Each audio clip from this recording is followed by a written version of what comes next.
All right, can you all hear me clearly? Somebody said can't hear anything, so I'm just checking if you can hear me clearly. Just give me a thumbs up. A super duper good morning. Lot of you have been asking, where are you, Puja? I am in Mumbai, but leaving for the airport after this. So for all of you from Mumbai, super hello. Yes, I'm in your city. Loved going to Elko market and having ragda patties, vada pav, pav bhaji, dahi puri, pani puri. It was yum. So, Bombay people, lucky you all. Then I went for Chinese last night. Oh, that Indian Chinese ka jo taste hota hai na, just simply mind blowing. So, every single one of you who lives in Bombay, super duper hello from your city.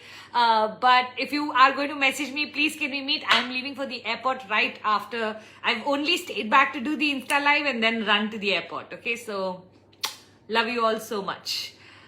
Went for Sound of Music yesterday. Wow, what a theatre Neeta Mani has put up. My God, I am blown away. You know, it's lovely to see where our country is going with all the infrastructure improvement and everything. I'm just so hopeful and super excited. So fabulous.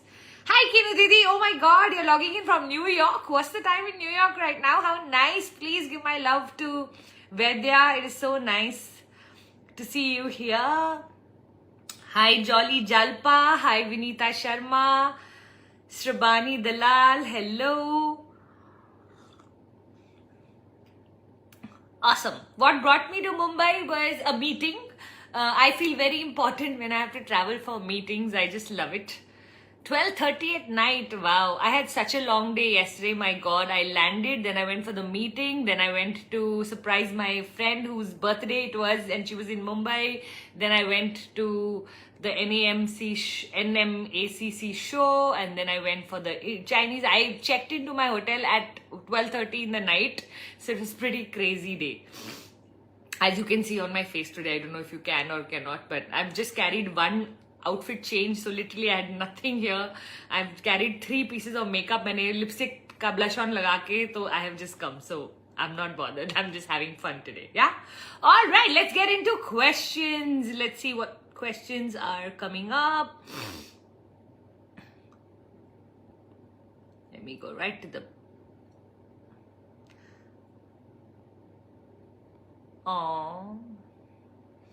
Neha Karan 86 is asking how to build up a team, how to outsource and delegate. I feel so overwhelmed to do everything on my own. What's a good time to delegate? Neha, you know what?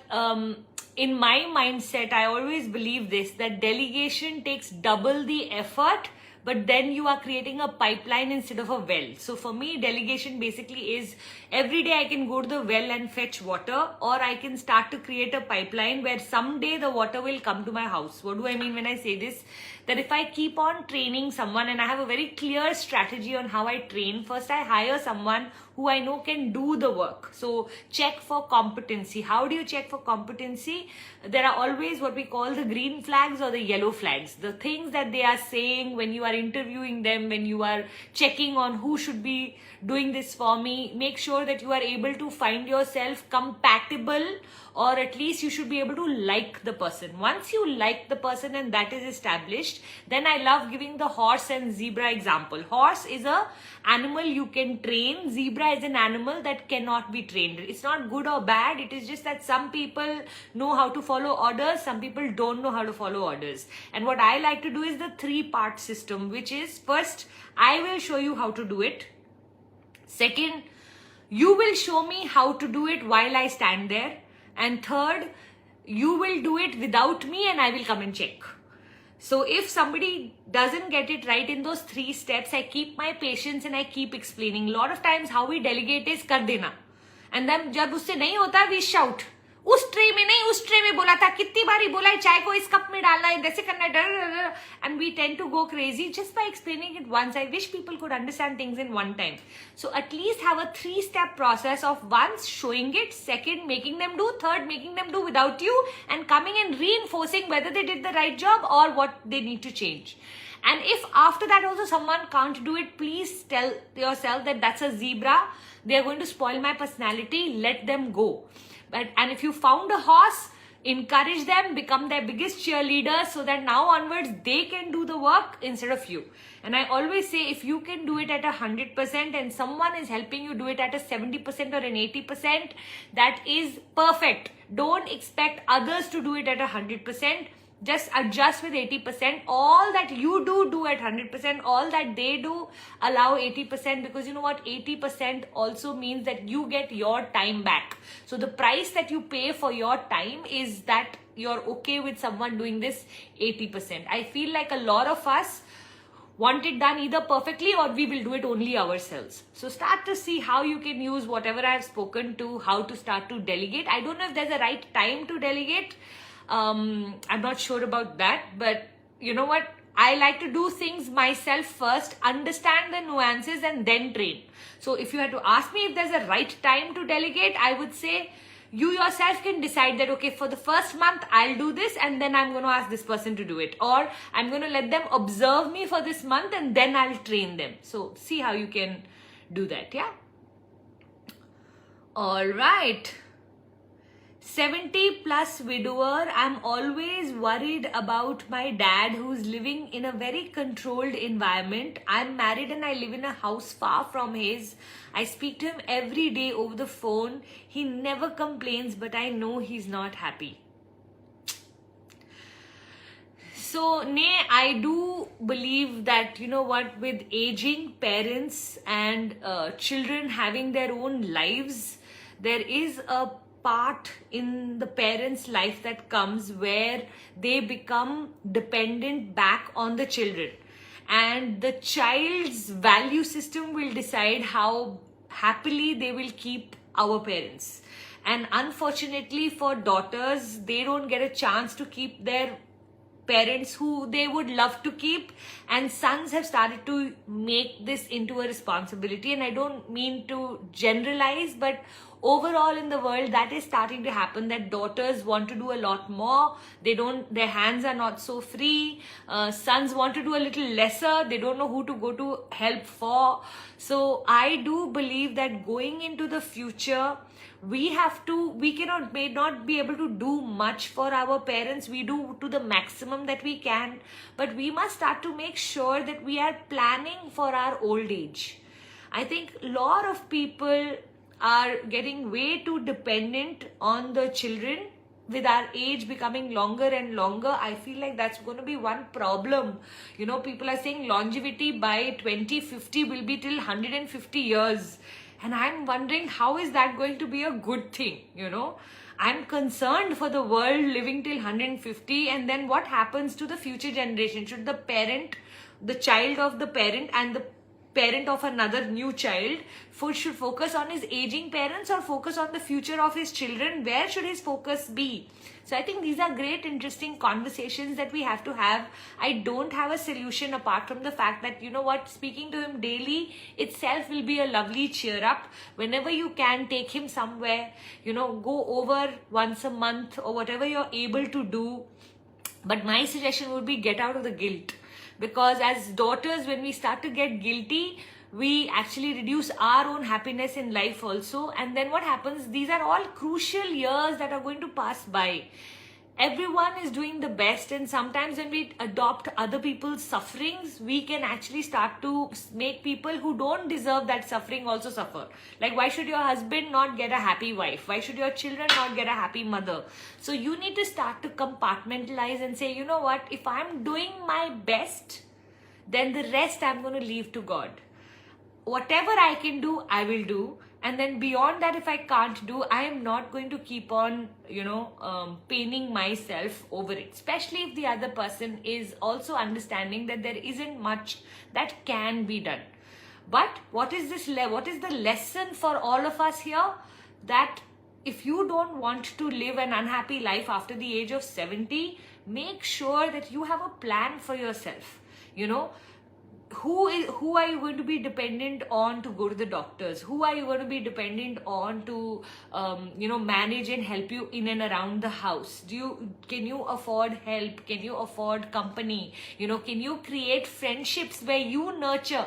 70-year-olds all are surrounded by other 70-year-olds. So you start to go to the doctors with your friends. Let your friends come to the doctors with you. Start to build a place where you can fill each other up needs. So I feel like a lot of conversation like this is required.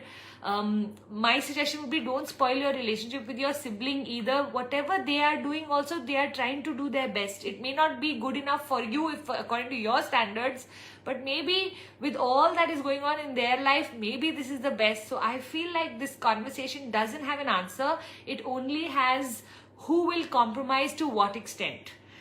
Is it going to be your brother I'm just guessing he's living with your brother. I don't have any idea. But if it's going to be whichever child of his he's living with, or if he's living alone, or, wherever you are going to do your best. Let him do his best, and let your father do his best. And when everyone just does their best, we have to adjust and accommodate the fact that everyone's not going to be to our standards. We want it to our standards. I have to bring him to my house. I can't bring him to my house. I better adjust to the idea of what is possible. Can I take 1 year to develop myself to be able to bring him to my house? Do that. So today I'm willing to let him suffer, but I won't allow it a year from now, because I'm going to work on how can I make it possible that he can come off closer. So keep thinking, planning, doing, but you know what? At the end of the day, I don't want you to remain so bogged down with this that his life becomes your life. Okay, remember, he's lived his full life. You haven't. So if you just start to adopt that and make sure that, then you might as well as at some point become unfair to the people who are around you. So that's also a very important part of being a woman, to be able to, when I'm with them, but when I'm in my house, I must be available to the people of my house. All of this. So not easy. So God bless you, Meri Jaan. Coach Puja, I recently moved to Canada and I'm feeling a little though to get compatible with my husband. How to understand our partners well and also not being needy on them. So I was recently watching someone speak and they said something very beautiful. They said the problems in a marriage are not infidelity, are not, like they were taking all the extreme things that a spouse can do. Is not this, is not that. They took like that and they said what it is uncommunicatable expectations. Expectations that have not been communicated correctly. So what I'd love for you to do is make a list of all the things that you are expecting from your man and ask yourself, is it even realistic? Now that I have reached Canada with him in a full-time job, I don't know what you are doing there, but can he be more? What all can he do for me? What all can I do for myself? Where all can I start to now look for friendships? Can I go join a gym where I can make some friendships, where I can stop being as dependent as I am? How can I make his life better and easier? How can he make my life better and easier? And what are those expectations that I can't let go of? And what are those expectations that I'm willing to let other people fulfill or I fulfill for myself? So I feel like there's going to be a phase maybe of a year or so where you are going to have to readjust your relationship according to this new environment that you've gotten yourself into, right? So see how you can make it easy for him and for yourself. I love to create routines and rituals so that there is clarity of expectation. Otherwise I tend to go, Puneet, can you take me out for dinner today because mera dil kar raha hai? And he'll be like, I'm too tired, and I'll feel so rejected. And I'm like, kabhi bhi nahi leke jate ho, kabhi bhi pooch lo, it's always a no. And you can get into those so what is it now in our house? It's fixed that every Wednesday Puneet has to take me for dinner. He's happy that it's not every alternate days, it's only once a week. I'm happy that once a week at least I'm getting what I want. So it works out. So when you communicate your expectations, you can negotiate and come to an answer where you can say, you know what, okay, I'm okay with you Monday to Friday being so busy, but Saturday, Sundays, so let's do things that can nurture our relationship, because it's anyway a holiday. You want to rest one day, okay, let's keep Sundays for rest. Saturdays you and I can do, or Friday evenings, let's do something because you know you're available. So it's all about conversations, continuous conversations, and you're noticing, is his intention not to do, or is it that he can't do? A lot of times we mix up his intentions with what he can't do. You know, sometimes the person is just exhausted. Sometimes the person is left with nothing more to give. At that point, when we ask, it's automatically understood that they're not going to be able to.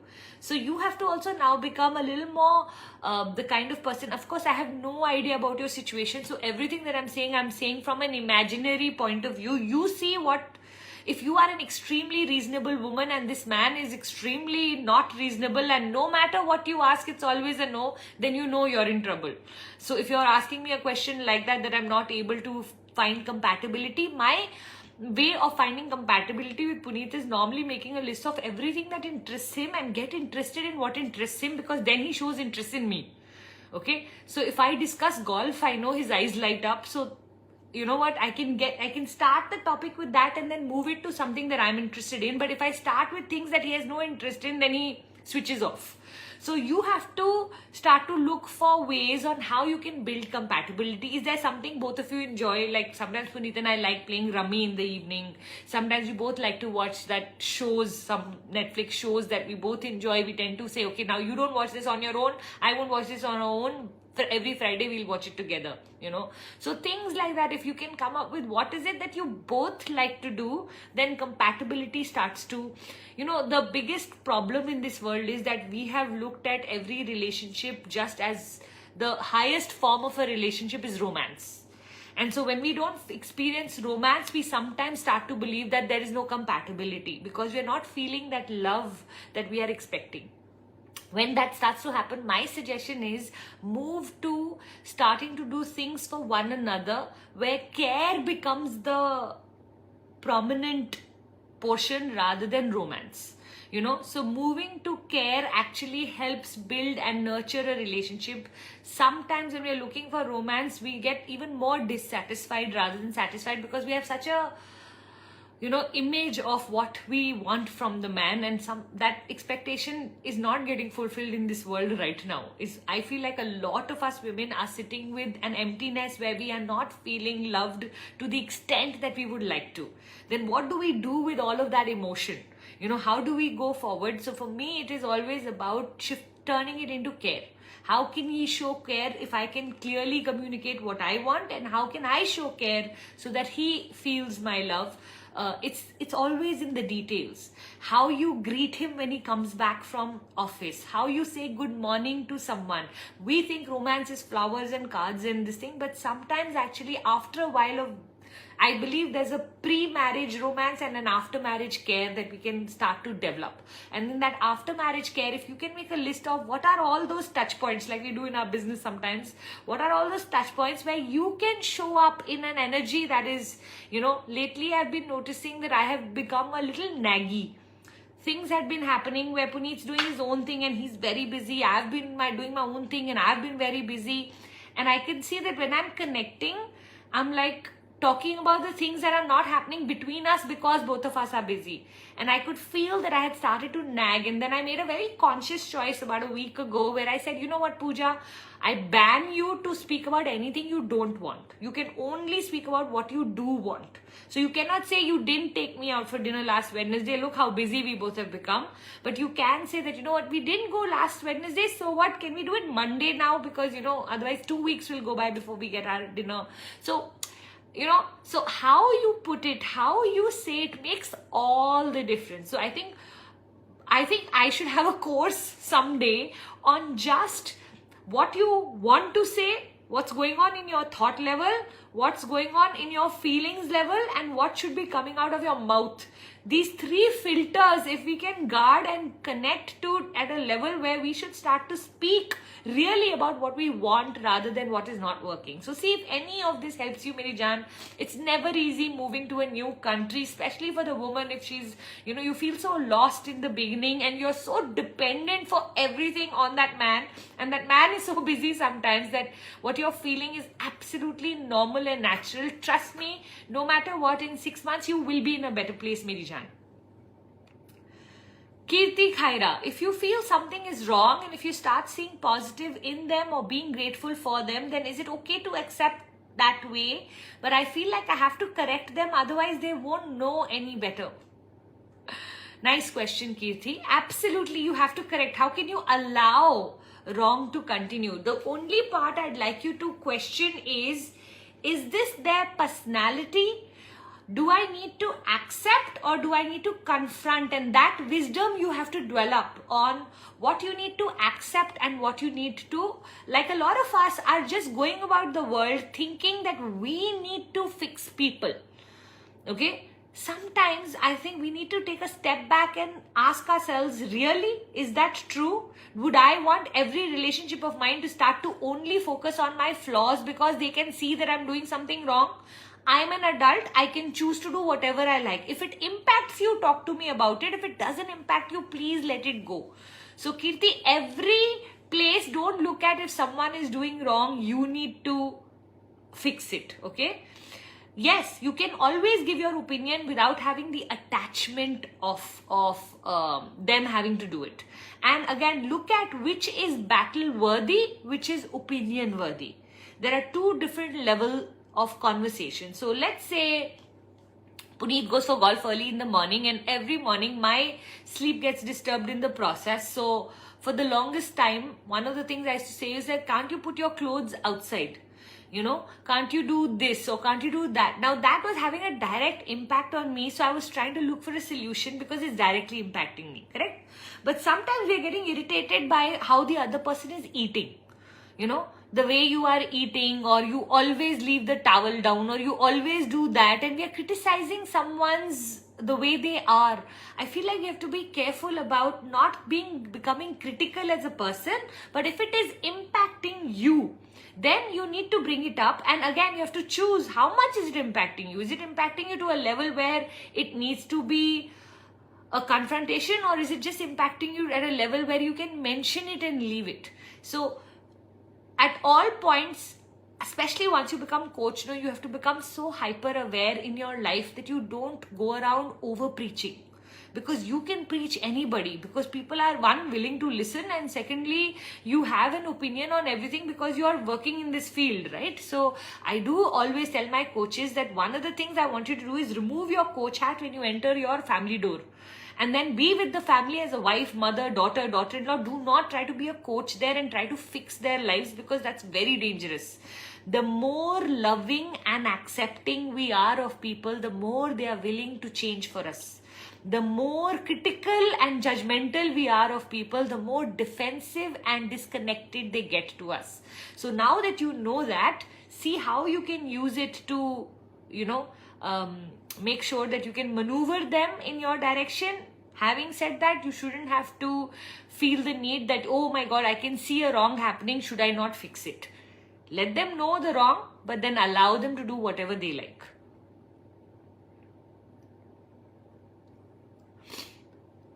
Hi Beena. Hello Puja. Loads of love. What to do when my loving son is giving me pain after pain and the pain is numbing me?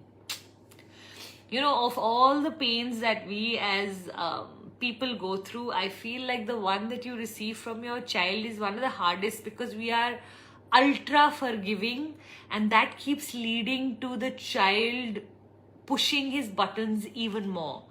And we keep giving them second chances, we keep allowing them to do whatever they like, because as mothers we don't know any better. We just want to love, and they can't remove their life's frustration on anyone else. So who does it come out on? The one person who will not change no matter how they will behave, right?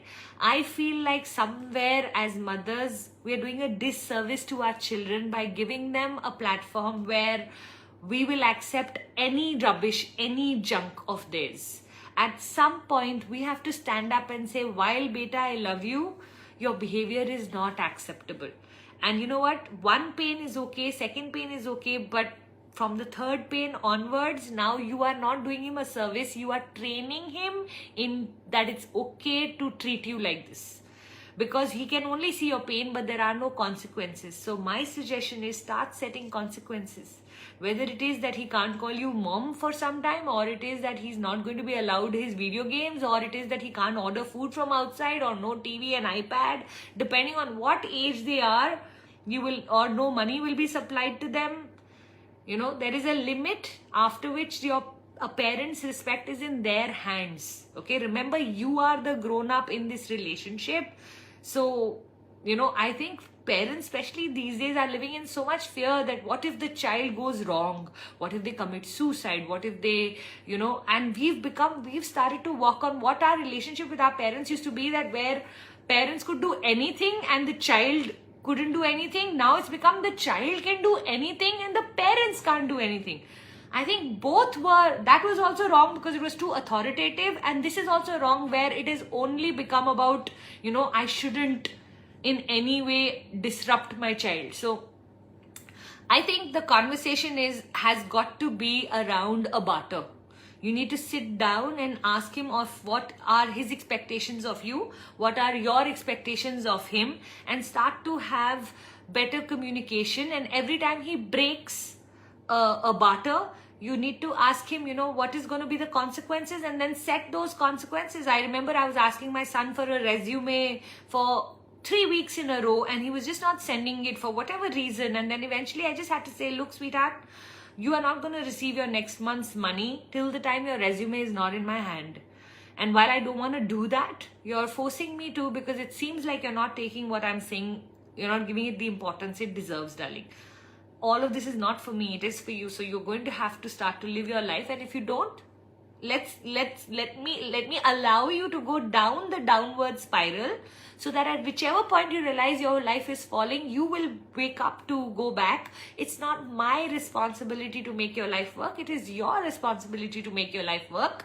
I feel like we as parents have so much fear that their life won't work out, that we somewhere take on the responsibility. Now, of course, I don't have a clearer picture of what's going wrong there and how old he is, but I really hope that you get something out of this, that you know what, if your softness has stopped working, Beena, you know that there's another mother inside of you that knows that needs to come out. For he's the child, you're the parent. Take that position and start to enforce the consequences that when children will face. Maybe for sometimes you'll have to bear double the size of the tantrums that are going on right now, but go through the ugly process to reach the beautiful fields. Okay. Richa Batra, how to deliberately increase your frequency for better law of attraction. How to deliberately increase your frequency. Richa, there are a few very clear things that instantly increase your frequency. One is doing gratitude every single day. If every single day you can write out, you know, what you're grateful for. Second is affirmations. Start to speak in a vocabulary that as if it has already come true. Okay, so then you don't come from a place of lack. So you don't say I wish, I desire. You say I'm so amazed to be living my best life. I'm so excited that everything looks so wonderful in my cupboards. Even though your cupboards are a complete mess, you started to say this, everything is so neatly kept, I can find everything. They say that the gap, if you can fill. So imagine, I love imagining something called the parallel universe. That, you know what, in a parallel universe, I'm living my ideal life. And if I keep describing my parallel universe in my current universe, at some point the bridge meets and the parallel universe becomes my current universe life. So I have to live in some sort of what we call, denial is not a positive word, but it is some sort of pretense play, you know. And if you can do that role play or pretense play long enough, I feel like the bridges come together. So I've had so many experiences in the last 1 year. I was just creating my new vision book, which I had once shared also here, and I'm continuously still in the process of making it, and I fill up like 5-6 pages of what in the parallel universe I look like, I am, my house looks like, my environment looks like, every relationship of mine I've described it there. And you know what, right now I'm just living happily, visualizing all of those sceneries as God is sending it to me. And I normally just do that, and I don't even worry about the how. I just go, you know what, now the bridge has to be created by God. I have created my parallel universe. Now you create the bridge, Godji. So that's pretty much how I work with my frequency. See if you can use any of this. So a gratitude, affirmation, visualization. These are the 3 things I use to increase my manifestation power. Leila underscore NA29. How to take small risks every day to be uncomfortable? Simple. Just ask yourself, what would I like? What would it take for me to do things that create fear in me? So, you know, make a list of everything that you're fearful of, and then look at all the things that you'd like to do today to build courage. I don't like speaking to strangers. I'm going to speak to a stranger today. I don't like to check into a hotel alone. I'm going to do that. I don't like to go for a meal by myself. I'm going to do that. I have never questioned my mother-in-law about dash. I'm going to do that. I'm never, so look at, I've never even gone and chopped my hair. I'm going to just go chop my hair. So it's crazy how you can take all of those small risks. Just make a list of what are the things, what would you do if you had no fear? And then take 1, 2 or 3 and do it every day. So what would you do if you had no fear? If you had no fear of failing, if you had no fear of judgment, if you had no fear of, it going wrong, what would you do? Make a list of that whole thing. Yeah? Shreya899. How to be excited and full of life, ma'am. Shreya, again, I'm going to go back to pretense play. Every morning, say this, God, one life you will create, happiness I will infuse into everything. So carry the injection of joy or happiness, and in every situation, ask yourself, how can I be happy about this? How can I bring joy? What am I feeling grateful about this situation? Because when you start to bring happiness and joy, I went yesterday and had some new experiences, and the chart is not like Delhi chart. Mumbai chart is very different from Delhi chart, and I'm feeling in my heart that I can easily sit here and go, oh, but Delhi chart is like that and Delhi chart is like that. Or I can just enjoy the Mumbai chart when I'm in Mumbai, enjoy the Kolkata chart when I'm in Kolkata, and know that when I go to Delhi, I'll get my bachpan ka flavor, but this is a new. So I didn't even know what ragra patties is. The lady who was sitting next to me said that it's okay here. But I said, no, I must try it to know what it is. Then next time if I want to order or not. So I ordered like 5-6 items. Some things I enjoyed, some things I didn't enjoy. But what did I do? I made sure that 1 hour I feel happy. Okay, same thing for the evening, same thing for the dinner, same thing for, I carry my happiness into every situation rather than waiting to see in real whether this thing gives me happiness or not. Okay, so you carry your happiness everywhere, somewhere you will develop the attitude of just being a happier person. And I feel like in a world where we are living, we are so dependent on external factors. Everything needs to work out for us to be happy. One thing doesn't work out according to us, we can become unhappy so easily, so quickly. So I would love for each one of us to start the habit of developing the energy of carrying happiness into everything. So challenge yourself by the hour in the day. Can I be happy 8 to 9? Can I be happy 9 to 10? Can I be happy 10 to 11? How am I going to make myself happy doing this? I walked in at 12:30 at night into the room, and I was like so exhausted from one of the longest days of my life, because I got up at 4 o'clock yesterday, left for Mumbai at about 8 o'clock. So I could have easily grumbled, but the minute I walked into the room, I was like, a room to myself for the next 12 hours. I'm just going to take a tub bath. I'm going to enjoy this place. There's nothing great. I can easily grumble if I want to, but I'm going to choose to enjoy. I'm going to infuse happiness into making the most of this room. When we start to value life, life starts to value us. And when that comes together, it becomes so beautiful. Yeah. Haripriya Mohanty.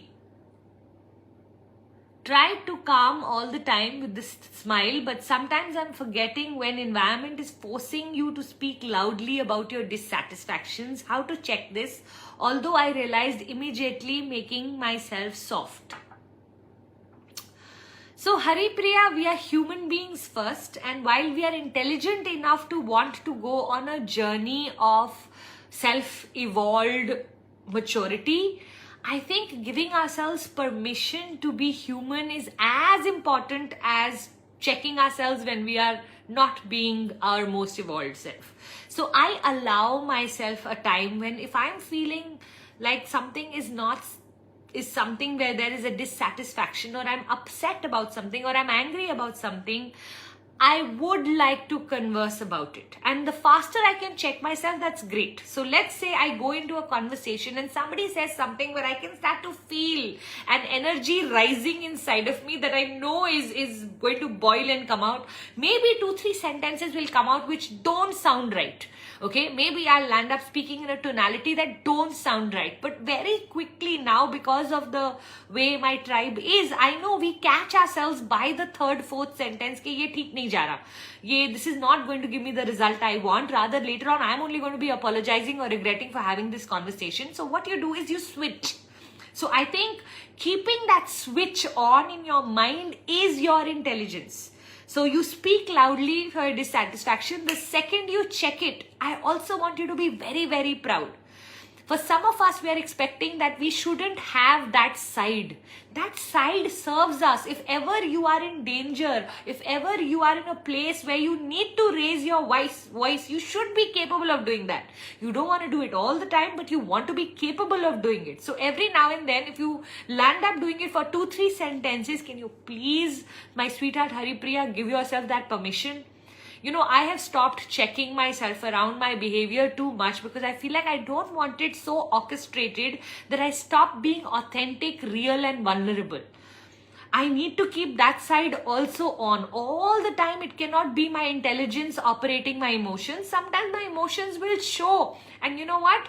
When real emotions show, that's when people feel connected. The other day I was having a conversation with someone and every 2 minutes they were both bursting out with emotions. And I thought it was one of the most beautiful real conversations. And while they kept apologizing that, you know, they don't mean to burst or they don't want to look weak or they don't want to, I thought they were so beautiful in the way they were being. So I'm just going to say the same thing to you that, you know what, if you land up crying, if you land up shouting, if you land up, that's how human beings are.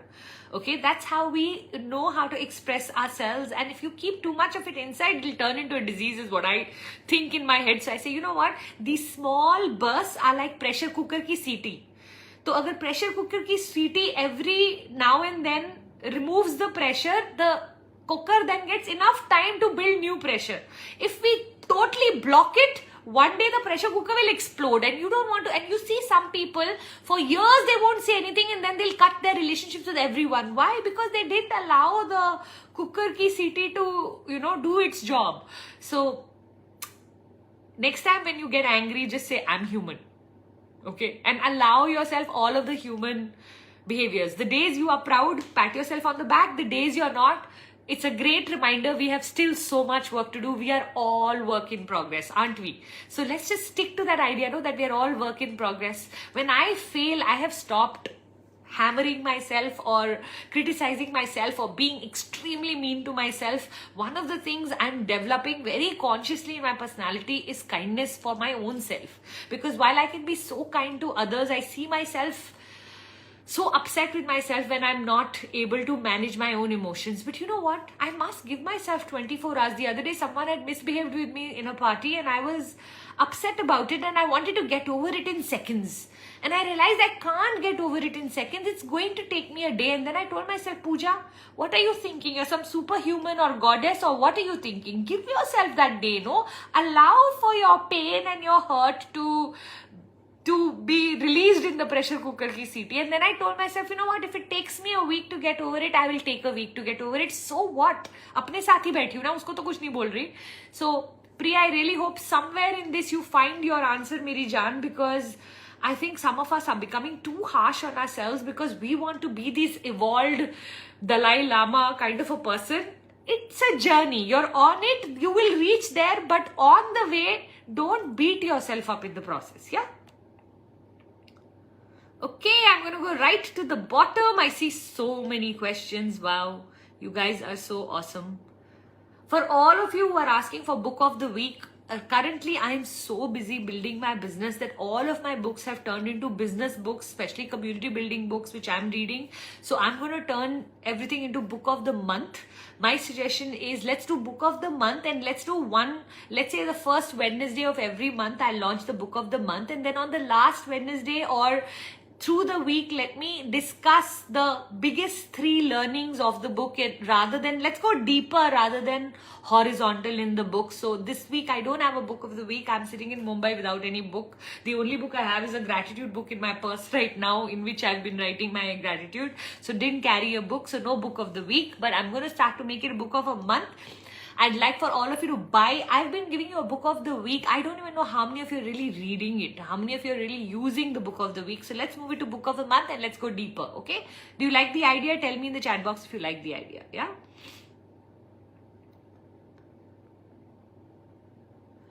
Kanika, I'm in that phase where I did not vent out my pressure all this time, and now things have gone out of control. Of course, that is why I like the whole CT concept, and I feel like every now and then let people experience the real you. We've started to live in a world where we've started to appreciate the fake. And I think that's a big disservice we are doing. Let people express themselves. And if sometimes, like, I like to break protocol. I literally say in this meeting, nobody has to keep any decorum. Everyone just be honest and say it out. Let the other person have the maturity to handle you. Because so many of us are keeping so much inside that the other person will get hurt, that protocol, that everything should be said correctly. Now, if you're a life coach kind of person, if you're like me, I can say things correctly, but not everybody has the gift of gab. Somebody has the gift of caring, somebody has the gift of loving, somebody has the gift of generosity, somebody has the gift of, we all have different gifts. So those who don't have the gift of the tongue, what are they supposed to do? Never express themselves. So, you know what? I feel like a lot of us need to give other people permission to lose their shit every now and then so that they don't get constipated and bloated. True or not? Sorry for those words, but I just wanted to give an analogy. Amanpreet, my 7-year-old daughter loves your lives. Oh, that's so sweet of you, Amanpreet. I'm so happy to hear. You know, so many people right now in my course have started to sit with their children through the whole program, and I'll be speaking about things which I'm thinking in my head. I'm not sure if this child should receive this knowledge at this age, but the mothers are feeling like, you know what, they're experiencing so much rubbish in the house. If they can hear all of the rubbish, let them, Puja, in advance get this information also. So I'm quite impressed with all the little tiny people who have started to come and join my Insta lives, join my courses, you know, mothers who are sitting with their children and their children, pregnant women who are just enjoying that their pregnancy is going with all of this beautiful conversation. And, you know, like they literally say, this is my coaching certification, baby Puja, because I've done my coaching certification while I was pregnant, and so I'm loving it. So for every one of you here who's encouraging their children towards self-development at a younger age, don't push it, but naturally keep doing it around them so that if they have a bend towards this work, they'll automatically start to come on this side. The other day, I got such a cute message from a young girl. I can't remember what her name was, though I'd asked her mother, but it was such a sweet, heart-touching message. And especially when I hear about daughters, I don't have one ना, तो I think मेरी एक वो extra affinity है उन सबसे. So, Beenu, I'm very depressed about my surgery. You know, so one of the things I'm going to ask every single one of you here is to develop a mindset where we have to start to become grateful for whatever health is left versus the health we're losing. Okay? Why? This is there's a very conscious reason why I'm asking you to do that. When you have a surgery, or when you have any medical issue, or when you are hit with lightning in any form of health issue being told to you that you have it, it's very easy to fall in your energy. But when we fall in our energy, unfortunately, our immunity also goes down. Our emotions also go down, everything falls. So life falls, we fall, and then we are now stuck in a place where wrong keeps happening with us because we are not able to manifest any better, because we are not vibrating at a high level. We have to develop this faculty that we have to give ourselves 24 hours to get over the shock, okay? Then another 24 hours to be angry or grieving about what's happened. And 48 hours later, and these are approximately guideline times, I'm not going to make it like has to be 48 hours, but like that, we have to start to say, you know what, now that I know I have to live with this, whatever that this is, let me see what all I can do for myself and start to get grateful. When you in an unhealthy life are grateful for that life, a lot of your brain can repair the damage that's happening in your body. So we keep complaining about, and we start to become victim and sympathy receivers, where we keep talking about our illness. Like I remember I have this cold, eye infection kind of issues that keep recurring for me. And one of the things I was speaking to one of my healers told me was, Puja, you're not allowed to speak about it. You're not allowed to tell anybody about it.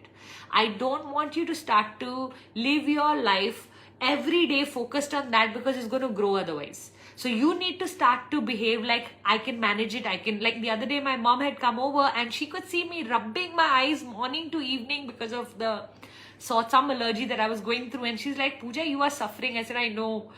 And then, I am going to go back and do something about it. There's no doubt about it that I'm going to do something about it. But when we start to say, I'm sad, I'm depressed, the world is suffering. All of you here, please know this, the world is suffering. Somebody with their children, somebody with their parents, somebody with their spouse, somebody with money, somebody with their health. Some cards are dealt to each one of us. And if that is our truth, for us to carry on talking about or becoming depressed or sad about the thing that's happened to us is a disservice we are doing to all the other departments that God has given us right. Let's start to shift our focus to what is right rather than keeping our mind on the one thing that's going wrong. Yes, I agree that when you have a nail inside your foot, you're not going to be talking about how beautiful the sunrise is. But you know what? You start to push yourself towards that, and you will see a time coming where either the nail will fall off on its own, or the discomfort of the nail will become a part of your life, and somewhere you will start to smoothen out what is happening. So let's all work with, not being negative about what can actually be considered a blessing. And literally, I'm not joking, I have turned people around from going about talking about the exact same thing as a curse to the exact same thing being a blessing. How many of you know I got married at 18? And how many years I've lived behind being the victim of not getting educated and getting married young and having to adjust in a joint family and all of the things I say. And how many of you today can very clearly see that that's the best thing that happened to me, right? We all have the power to turn every tragedy in our life into an opportunity if we are willing to infuse it with the courage that we need to develop. A human being is extremely resilient. We can re-cope and adjust to things that the planet animals can't. We can. So let's look at our resilience as one of those qualities that we work with, and we become a role model of that to other people. So I'm just going to say this to you, whatever surgery you've had, someday, Binu, just see if you can, for a year from now, someone contacts you with the same surgery and asks you, how were you able to have such an amazing attitude while I can't have it? And if you reach that place, my Jan, what a fabulous job you've done of your life, being a contributor even in your own pain. How wonderful that is, So God bless you.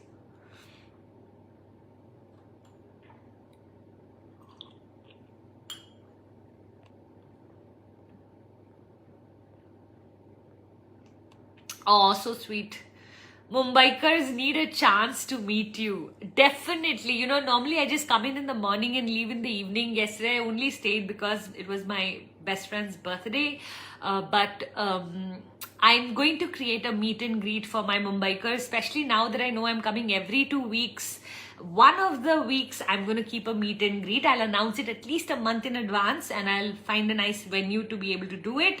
But promise I make to all of you that in the next 6 months, one meet and greet is a promise I'm making, because now I know I'm going to be coming to Mumbai quite often. Yeah.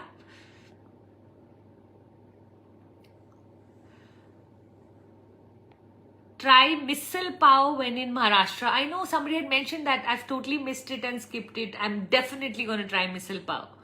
I am such a foodie rather, so if anybody has any suggestions on food, please DM me so that next time I'm in Mumbai. So I'm more on the Bandra side. I know Mumbai is massive, so if in the Bandra side you have any restaurant or any food you'd like me to try, send it to me on DM. I would love to hear.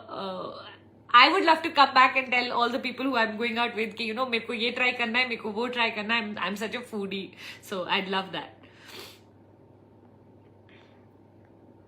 Okay, we've reached 10:51. We are going to be sharing all of you who took pictures last week and shared your takeaways. It will be put underneath this. Let me announce the winners of my book, Unlocking the Golden Cage. And then let's take a photo, and then 1 second, just let me open up.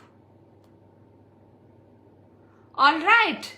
So for this week, we have Coach Vandana 2023. Congratulations, you have won my book, Unlocking the Golden Cage. Womencoach.geeta and author.manyanigam. I hope I'm pronouncing your name right. I'm not sure. Manyanigam. Okay. So all three of you, massive congratulations. You have won the book Unlocking the Golden Cage, and so many of you had done the challenge. Let's do it one more time. I wish I had done something about doesn't matter. Okay, here, very quickly, get your photo. You know what you need to do. Tag me, put it in your story, put your takeaways.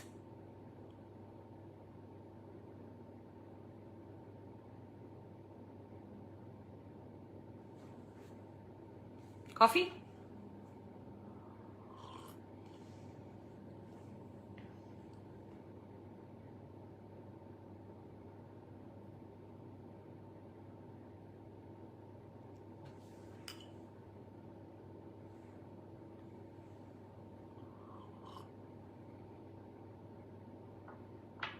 More poses. What poses you want?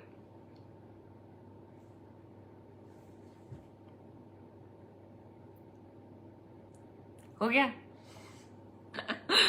All right. My book is out of stock, yes. So all you need to do is just DM me that you'd like a book of mine, and I'll make my office call you, and you can just directly order with us, because I know right now it's not available on Amazon. Sorry about that inconvenience. Bastion is the restaurant to go to, clearly looks like. So next time whenever I'm back here, that's where I will be going. And definitely I will make a plan of meeting all of you. Thank you, my lovely Mumbai tribe, for all the love that you give. And the Delhi people who are saying, please come to Delhi. Of course, I will do that. Yeah. Awesome. Divya, my son has been hearing you from 2 years now subconsciously. His thoughts and processes and handling situations is getting so much better than me also, with lesser ego and politics in his mind at the age of 12 itself. Divya, you are such an amazing mother. I'm so proud of you and all the courses that you've done under me. God bless you, Meri Jaan. So happy to see that, you know what, as each one of us as women start to heal ourselves, our families will automatically start to heal. You know, one of the reasons I insist that I want women to join my tribe is for the healing journey they'll go on. And you know what, a healed woman will heal the planet. So I'm so passionate about wanting, and you know, Divya, you're only a living proof of what the power of the tribe is and how now it is going to overflow into your family. So happy to hear that. Thank you. Oh, so sweet. Veronica, okay, I'm noting all of these, Bastion and Veronica, and thank you. I'm gonna make a list of all of this. I know I've heard of Swati Snacks a lot, but I think that's the other end of town. Come to Kerala. Oh, Archie's how I would love to come to Kerala. Kerala is one of Puneet and my favorite destination on the planet. There was a time 5 years in between where every year, if Puneet was not taking me on a holiday and I said Kerala, he would run. My co-sister, my Devrani, is from Kerala. I mean, she's actually from Chennai, but she's a Mallu, and oh my God, the best Mallu food she sent me down last week, and just love everything about Kerala. So, On that note, I am going to run. Looks like I'm getting away today 5 minutes earlier. Elko is where I went for my chat yesterday. So yes, enjoyed Elko. Thank you everybody. Aha, Pani Puri was so yum. Healed women heal the planet. Yes. I'm so grateful that I've joined your awakening course. Absolutely. If you are not a part of my awakening course and you're coming for my lives, please, please, please highly recommend that you what about Srinagar? I love it. So much invitation across India. There's going to be a time where I think in every city I should be able to do my own meet and greet. That will be so fabulous. So for all of you, for these beautiful warm invites that you're sending me for your city, 1,000 kisses each one of you here. You know, it feels so good to know that now in every city there are people that are using the work to make their life better. So deep gratitude to each one of you here. So loads of love. Waiting for Sister Verse to start. Absolutely. Oh my God, you're in for a treat. By the way, I come to Bombay for, that's pretty much what's going on here that we're working towards. So 1st January, trust me, this whole tribe and community and all is going to just go to the next level. So, all right. Bye everyone. Thank you. I'm going to run now. Loads and loads of love. Thank you for coming week after week after week. Even though I can't answer so many of your questions, you just patiently sit and listen to everything that I have to say. You guys are so awesome. So don't forget to appreciate yourself. Rather, my suggestion today, do something little extra for yourself for just the amount of work you are doing on your own self-evolvement. Yeah. 1,000 kisses. Bye. Love you all.